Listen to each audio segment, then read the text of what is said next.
Hello everyone. तर मी आजपासून बोलणार आहे व्लॉग. तर तुम्ही लाईक करा, सबस्क्राईब करा, शेअर करा. आणि आता मी करणार आहे अभ्यास. तर तुम्ही चला.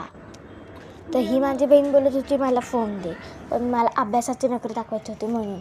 पण मी तर आरशात नखरे करत होते. आणि इथं माझी बहीण आहे, ती महाग नखरे करत होती. आणि नंतर मग मी हे घालून असे थोडे नखरे केले. नंतर विसरले की अभ्यास करायचा होता. मग काय मी घेतले लगेच अभ्यास करायला. ही बोलत होती काय ही पण. आणि मला हा लेसन लिहायचा होता, साऊंडचा डायग्रामसुद्धा काढायचे होते. तर मी घेतला लगेच आणि असे जरा नखरे दाखवून नंतर हे डायग्राम काढत होते. तुम्ही माझ्या डायग्रामवर नका जाऊ. नंतर मग ही अशी नखरे करत होती माझ्यासमोर. आणि ही बोलली की अगं बाबा ओ अरे पोरगी नाही आहे. मग हा मी असा लेसन केला. तर आता बाय, उद्या परत भेटूया.